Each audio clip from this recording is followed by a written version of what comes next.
Okay, real quick, let's talk about healing stuff.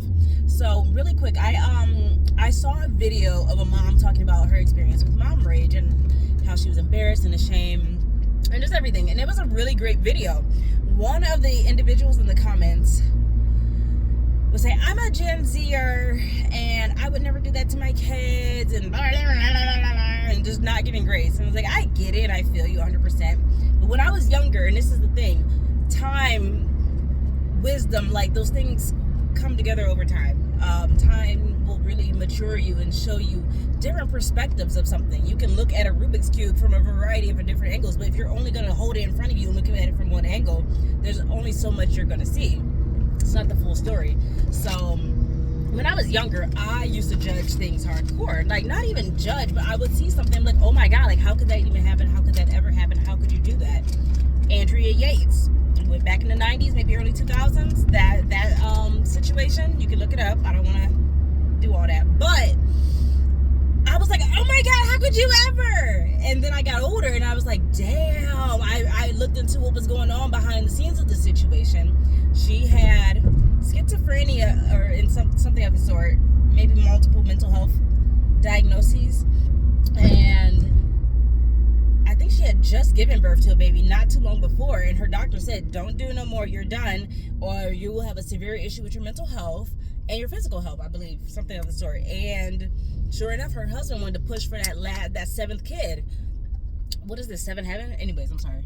Her husband wanted to push for that last baby, and it was just, I guess it was too much. And I understand people have babies all the time and have been for generations and all this stuff, but when we're not taking into account how the mothers have been feeling and treated and how their care is gone about, if we just continue to ignore the fact that most mothers are very unsupported, and a lot of that trickles down from the top to the bottom because of how society is set up, beliefs, things like that, social norms, all these things.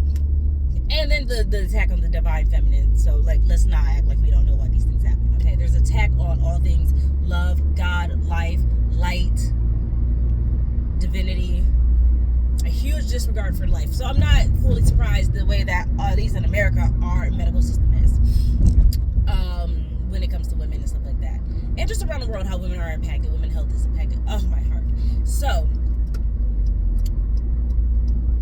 overstimulation, mental health, and I'm learning so much about my own health, my own mental health, my own brain, the things that are contributing to exhaustion, fatigue on a cellular level, just all the things. And it's like, wow, I have to step back and give myself grace because it's not, quote unquote, my fault. You know, I didn't choose to go through some of these things that I'm physically experiencing. They happen for a variety of reasons. They happen from life, they happen from birth, they happen from energetic things, ancestral things. Well, where you go. So I'm learning more about it now. I can't beat myself up for being overstimulated and overwhelmed to like a crazy degree. I'm just now learning a lot about it, overstimulation and everything. I have more to say on that. I'll do another video probably. But yeah, it's just really real when you start to realize, and maybe you didn't. Maybe you had a bunch of babies and your body started taking a hit, and then you started being overstimulated and sensitive to your hearing and your sight and everything around you. Light sensitivity is no joke. Like, extreme sensitivity to the light, what they call it, photo something. It is kind of absurd. And the more I realize, like, oh wait, this is because I'm affected by the light. Then I'm like, oh shit, I know how to combat that. I have glasses and earbuds and all kind of stuff that can help me. I have to intentionally turn the lights down low or go into a dark room or space throughout the day, and it's very, very helpful for me. So yeah, everything's interconnected. Mind, body, soul, our spirit, the things that affect our nervous system can affect the entirety of our body, so on and so forth. So I've had to think about that and give that's part of the situation. That affects how I show up in so many situations. So many times I think I'm irritated and I'm not. I'm just fucking overstimulated and overwhelmed. And my eyes hurt, and my ears hurt, and my neck hurt, and my spine hurt. And you know, all the things, because we're so conditioned to go to an unhealthy degree.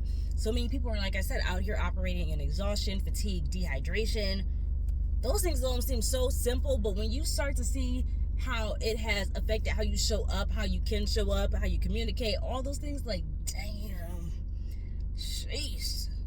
And yeah, I'm gonna call out cannabis. That's a part of it too. But there's healthy ways to consume your cannabis. I get it. It can be helpful. It can be healing. But it's often anything in your face, as much as it is probably a deliberate distraction. So anyways, back to what I was talking about. So yeah, I remember that situation, and I looked into it, and I was like, wow. Like, I just really felt for her. And the entire situation just developed so much compassion and empathy and understanding. So I had to be like, wow, she refuses to leave the place she's at too. Like, could you imagine going through that? Could you imagine doing that? But like, could you imagine being the person going through that and experiencing that? That was not what she wanted to do. That's not what her soul wanted. That was a matter of the circumstances going on around her and health and like a support. Wow. So I say that to say, keep it quick. I say that to say, sometimes it's just really good to be intentional about the things that we want to judge, because you don't know until you step into it. So many times I've judged women or just circumstances. Well, how do you even end up in that? And now I see it being older and having stepped my toes into some spaces and I'm being like, oh, it is so easy. It's a slippery slope. I remember this one time I was out in Lake Erie and I took one step too far and help me, please. The water got over my head so quick. I was like, oh no. So, compassion, y'all. Give each other grace, or at least shut the fuck up sometimes, because you don't know everything. And if you want it, good for you. How about you teach? How about you show how you regulate easily?